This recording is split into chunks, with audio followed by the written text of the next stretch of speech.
Olá, sejam muito bem-vindos a mais um episódio do podcast Saúde Coletiva, Orientação, Cuidado e Educação.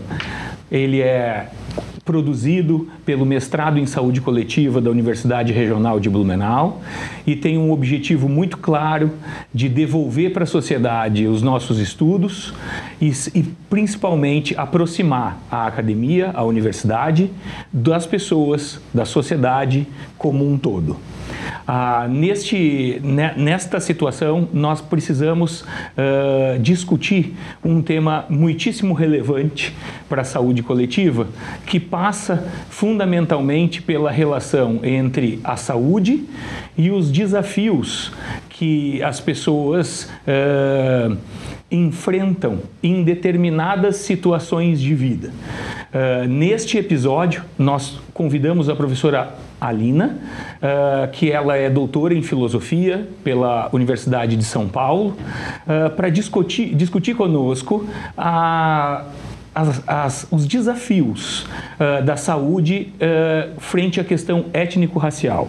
A professora Alina tem experiência ampla na área, ela é coordenadora do curso de filosofia da FURB, ela tem estudos nas mais diversas áreas, dentre elas a gente pode falar sobre as questões de gênero, de quilombolas, territorialidade, as questões relacionadas à população negra e todas outra gama de conhecimentos que a professora Alina tem.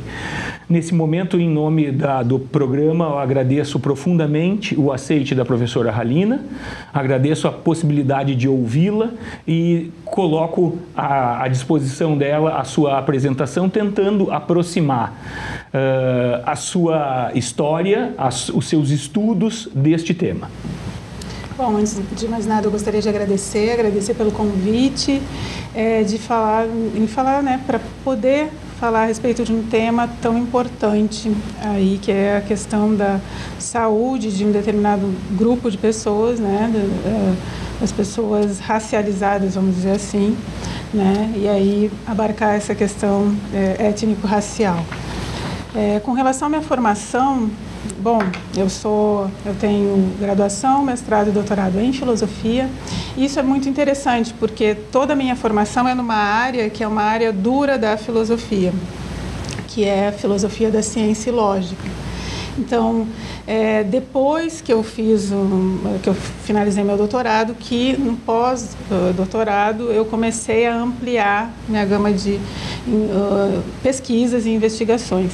E aí, nessa ampliação, entraram questões referentes a questões de gênero, questões étnico-raciais, né? E as pessoas me perguntam, bom, por que trabalhar essas questões, né? Principalmente porque eu sou uma mulher negra, e aí eu sei quais as dificuldades pelas quais eu passei em todo esse meu percurso, né? Mas, sobretudo, eu queria entender, né, qual é esse lugar que eu ocupo num contexto social mais amplo, mas que as pessoas racializadas ocupam na sociedade. Então, a partir daí, eu comecei minhas pesquisas acerca de gênero, né, e gênero relacionando a condição das mulheres na sociedade e as questões étnico-raciais das pessoas negras na sociedade. E sempre trazendo uma reflexão, e isso tem muito a ver também com a gente refletir dentro da saúde coletiva, da situação das mulheres negras na sociedade, porque daí a gente trabalha com uma intersecção que a gente chama de opressões, né? É uma situação diferente das mulheres brancas e é uma situação diferente dos homens negros na sociedade. Isso reflete de distintas formas, vamos dizer assim, nas interações das mulheres negras nesse contexto social. Muito bem, eu quero reiterar, então, acho que todos que estão nos acompanhando percebem que a Alina, ela consegue falar de dois lugares distintos, mas porém que são complementares. Uma pesquisadora da área e que tem um trajeto, uma trajetória de vida sentindo essas questões tão desafiadoras de acesso, cuidado à saúde numa perspectiva de uma população muitas vezes invisibilizada. E é fundamental a gente conseguir aproximar a universidade dessas questões sociais, porque senão a gente fica numa situação encastelada, discutido dentro do ambiente da universidade. Esse podcast é também para isso, para a gente poder estar mais próximo de todos vocês. Então, mais uma vez, agradeço a Alina e faço uma questão inicial provocativa, assim, né? Então, tanto juntando essa única Halina, mas com o olhar acadêmico e também de mulher negra, né? Quais são os desafios, Halina, na tua opinião, frente a essas desigualdades que vivemos hoje na nossa sociedade, para a saúde especificamente de uma pessoa negra, de uma mulher negra, nesta situação étnico-racial que a gente está olhando agora? Eu acho que, antes de mais nada, a gente tem que entender como funciona o racismo na nossa sociedade, racismo, machismo, sexismo, enfim, né? E os desafios principais são a gente entender toda essa lógica de uma sociedade que é racista, machista e sexista, tá? Então, quando a gente fala em desafios para acessar determinados ambientes e quando a gente está falando em termos de saúde, isso fica muito evidente, porque a população negra, no geral, vamos dizer assim, tem menos acesso à saúde, né? E por que tem menos acesso à saúde? Porque tem menos informação, porque não consegue, digamos assim, circular em determinados ambientes em que consegue ter, né, ou conseguiria ter mais acesso, né, à informação e a uma saúde de qualidade, né? A população negra, em geral, está na periferia das cidades. E, muitas vezes, a saúde, ou os agentes de saúde não conseguem dar conta ou não chegam nesses lugares, né? Esse é um dos aspectos. Um outro aspecto que se refere diretamente a essa perspectiva de racismo, machismo, né, estrutural, sexismo, enfim, diz respeito a algumas questões de saúde que são muito específicas, que estão relacionadas a essas opressões da sociedade, como, por exemplo, se a gente for ver o índice de suicídio na população negra tem aumentado consideravelmente. Muitas pessoas não sabem o porquê disso, né? A saúde mental dessas pessoas está muito afetada. Isso não é dito, não é trabalhado, e essas pessoas sempre se sentem como que, digamos assim, que tenha um erro com elas mesmas, né? Que tenha algo errado com elas mesmas, né? Então, a gente tem que conseguir entender que não é uma situação pontual, não é com uma pessoa, né, negra, mas, no geral, tem algo que afeta profundamente a saúde mental dessas pessoas. Esse é um aspecto. Um outro aspecto que também está diretamente relacionado ao racismo,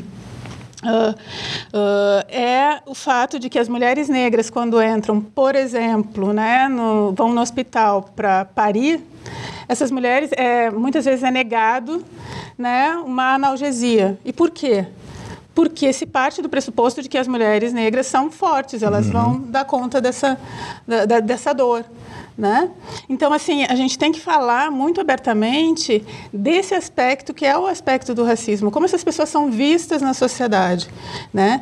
E trazer informação, né, na sociedade no sentido mais amplo, para a sociedade no sentido mais amplo, mas também para esses grupos que sofrem esse tipo de opressão, porque essas pessoas acabam achando que o problema é delas só, né? Que é isso e que elas não têm direito de viver bem dentro desse contexto social. Então, por trás disso tudo está sempre essa perspectiva do racismo, e não é um racismo individual, é como a nossa sociedade enxerga essas pessoas, quais são os estereótipos, né, criados em cima desse grupo de pessoas. Muito bem, Alina, muito bem. Acho que traz o debate algo que é fundamental na saúde. A gente pode perceber na fala da professora Alina que essa tendência a individualizar, algo como talvez até uma questão de culpabilidade. Parece até assim, não, eu sou culpado por isso que está acontecendo comigo, e uma característica de indivíduo e não de coletivo, né? Então, o desafio acaba se ampliando, ele acaba tendo uma repercussão muito maior, porque daí gera um ciclo vicioso. Mas espera aí, acontece comigo, mas é essa situação, por essa situação específica. Não, mas é uma visão de mundo, é uma questão social, e o SUS, o Sistema Único de Saúde, que é o nosso principal cenário de ação, é um sistema revolucionário, mas ele tem princípios. E dentre os seus princípios doutrinários, nós temos, são 3, mas nós temos 2 que é a universalidade e a equidade. Universalidade é para todos: mulher, homem, negro, branco, amarelo, alto, baixo, gordo, magro, com mais ou com menos dinheiro. Mas ele precisa ser equânime. E a ideia da equidade é a gente poder diminuir essas desigualdades. Não é a mesma coisa que equilíbrio. É mais para quem precisa mais. Isso é um princípio do Sistema Único de Saúde. E esbarra numa lógica de levar isso para o dia a dia, de uma unidade de saúde, para um hospital, no caso, numa maternidade, na hora de qualquer intervenção.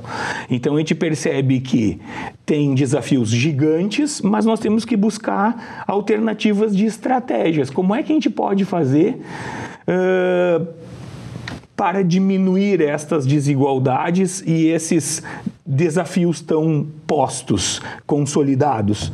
E nesse sentido eu vou colocar para a Alina uma pergunta que eu sei que é bastante difícil, mas com a sua experiência ela pode comentar. Que estratégias ela imagina que ela apontaria, para que lado a gente pode andar, quais são as coisas que nós podemos discutir, trazer à tona, aproximando a universidade da sociedade para o enfrentamento desses desafios?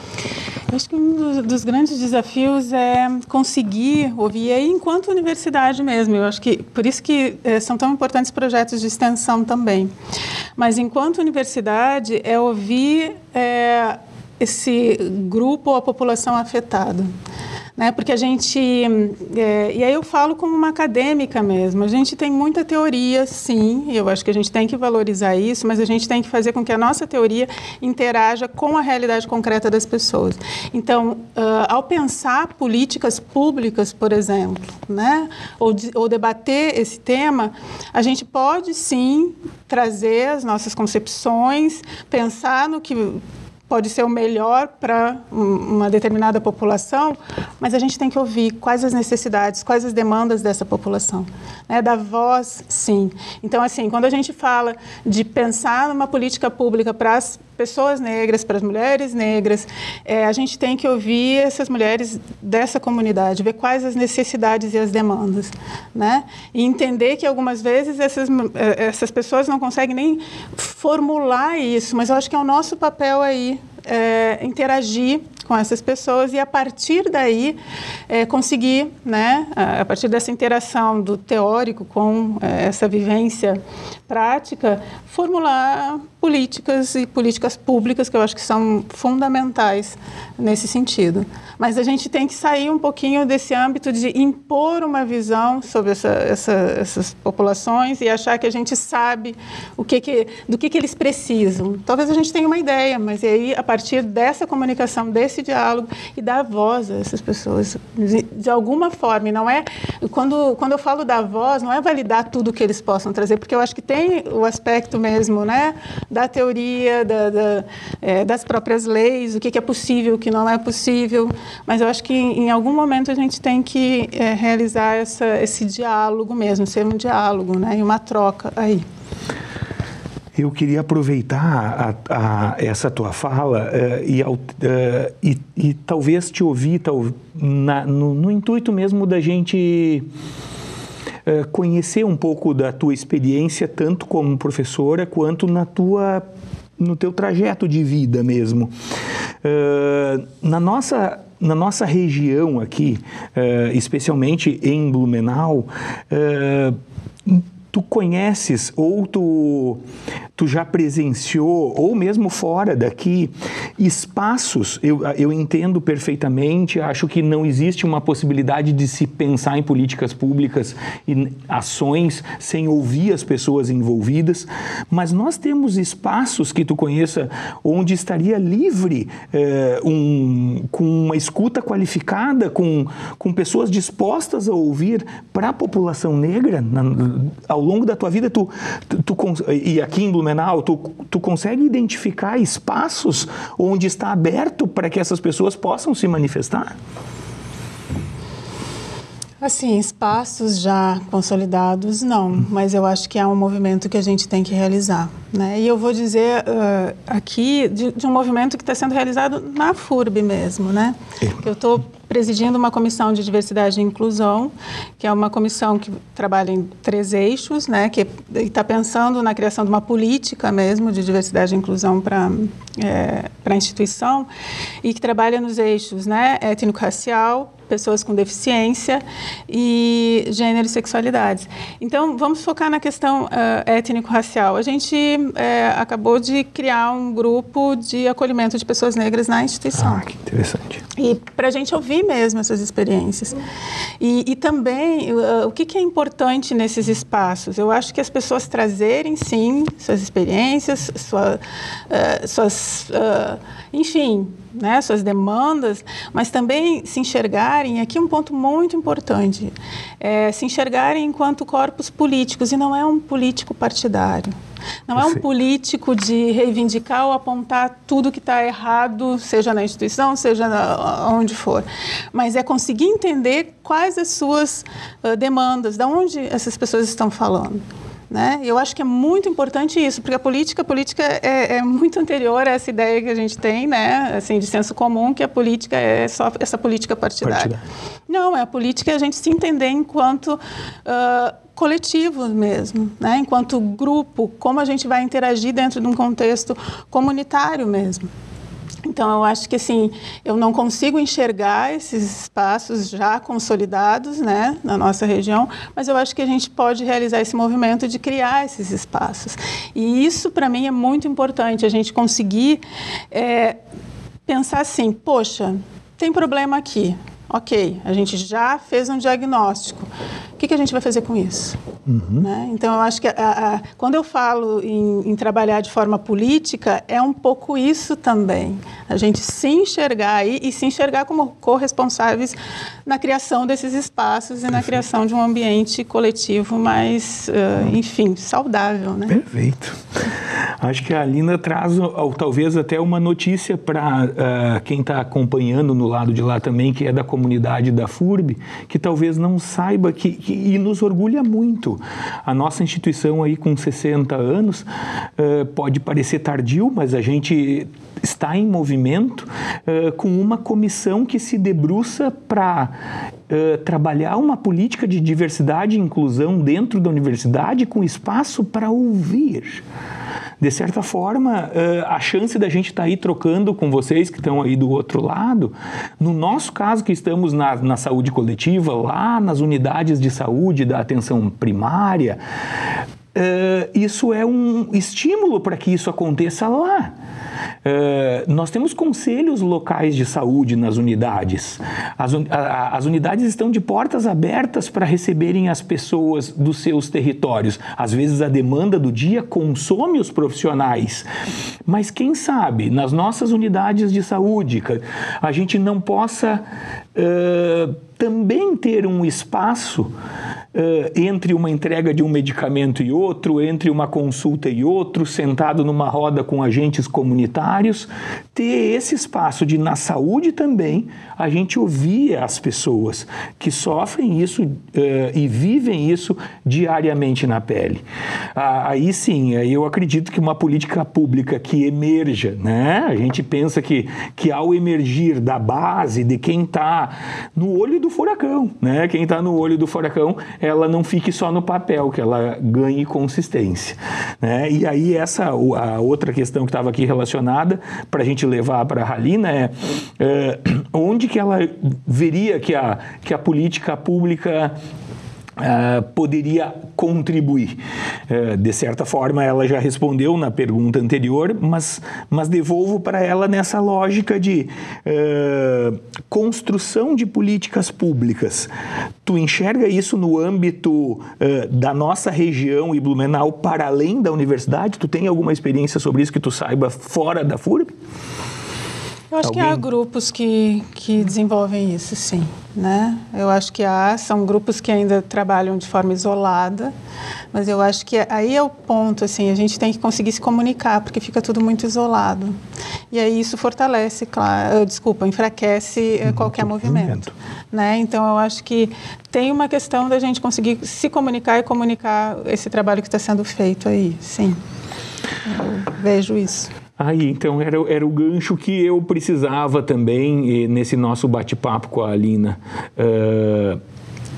União de forças, na realidade. E para isso precisamos de comunicação, de parceria, de alinhamento, e é para isso que vem a força da comunicação. Talvez seja um dos grandes objetivos desse podcast. Claro que tem uma questão de pesquisa, de ciência envolvido, claro que a própria questão de orientação, de acompanhamento de saúde, mas ser um espaço para que as pessoas consigam unir forças, né? E só com a comunicação para a gente tentar saber o que essas situações mais isoladas que a Halina, por exemplo, deu de exemplo agora, a gente possa unir para potencializar essa força.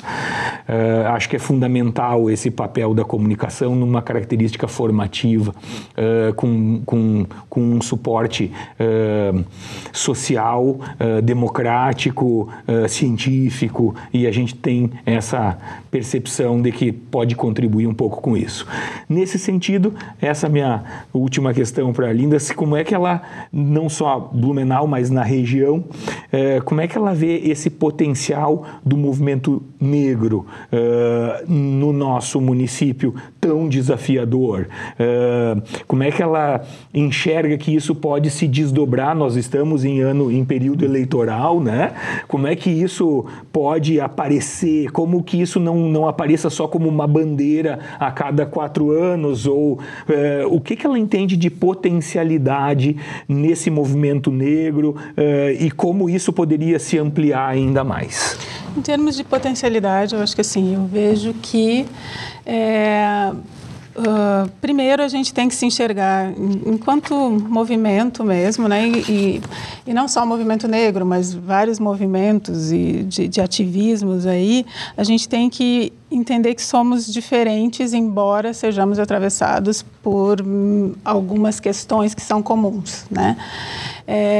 Então, assim, em termos de potencialidade, primeiro a gente reconhecer essa diversidade.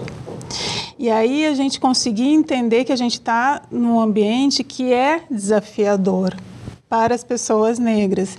E aí sim, unir forças e tentar trabalhar sempre a partir de uma perspectiva de grupo, e não a partir das individualidades que possam surgir aí, né? E aí ter essa visão política para além da perspectiva partidária, porque aí sim a gente pode levantar bandeiras e entrar dentro desse outro contexto. Mas, antes de mais nada, assim, é a gente se identificar enquanto diversos e se entender enquanto corpos políticos também dentro desse contexto. Puxa, muito bem. Acho que esse bate-papo, porque a ideia é exatamente essa, um bate-papo para nos deixar, no mínimo, com um ruído, né? No mínimo com um ruído, né? Que espaço, um corpo político, essa noção de coletividade, de não culpabilização individual, né? Sem querer culpar situações específicas e individuais, mas ter esse senso de coletividade, de luta em comum, que ultrapassa partidos, e que passa fundamentalmente por as pessoas poderem conversar, se expressar, serem ouvidas. A universidade fazer o seu papel de sair do seu castelo, de sair do seu castelo e estar junto da comunidade. Então, essa conversa, fundamentalmente, ela se propõe a nos deixar incomodado, né? Esse episódio aqui se propõe a nos deixar incomodados com uma questão de desigualdade, por uma perspectiva étnico-racial, mas que se desdobra na saúde, no acesso, no tipo de assistência prestada, em premissas de que, não, mas se essa pessoa tem essa característica, ela pode ser tratada assim, ou assado.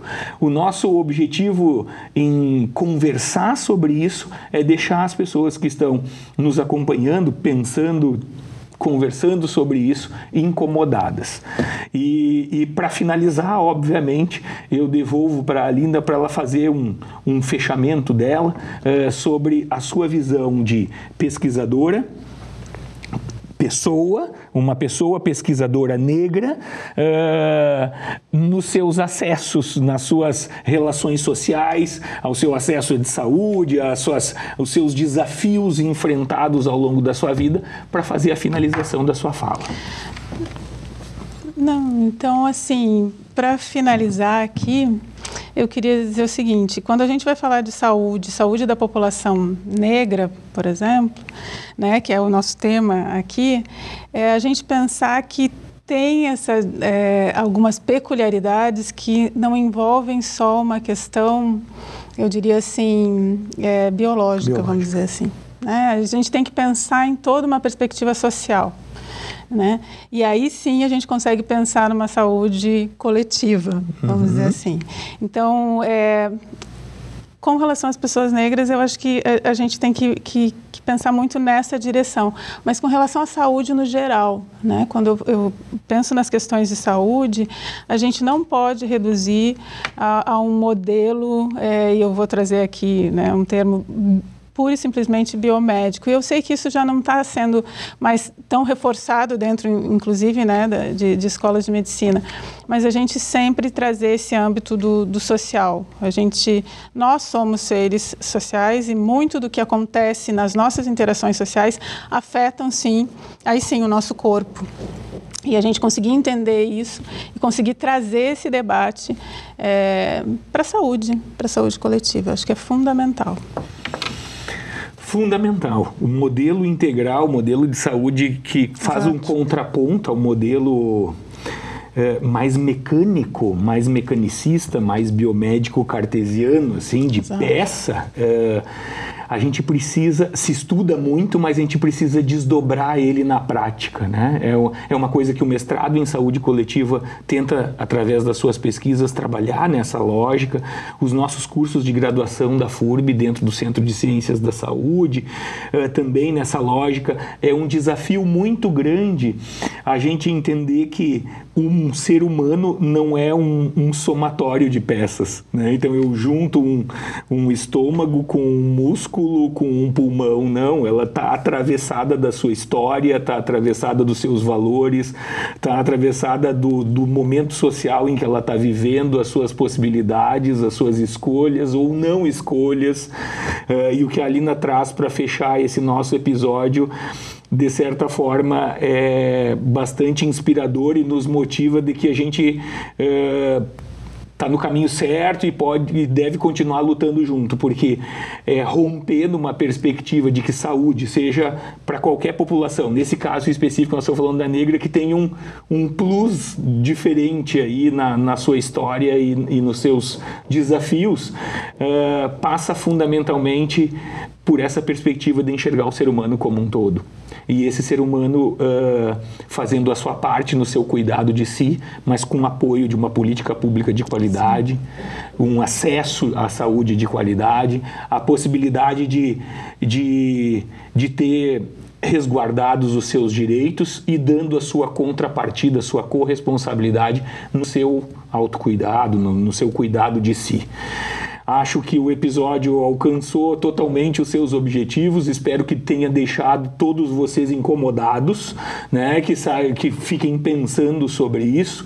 Agradeço mais uma vez a Alina, agradeço em nome do mestrado em saúde coletiva da universidade, a possibilidade dela estar conosco e contribuir conosco, e digo que vocês aguardem o nosso próximo episódio, que vai trazer à tona coisas que são do dia a dia da saúde das pessoas. Um grande abraço para todos e até a próxima.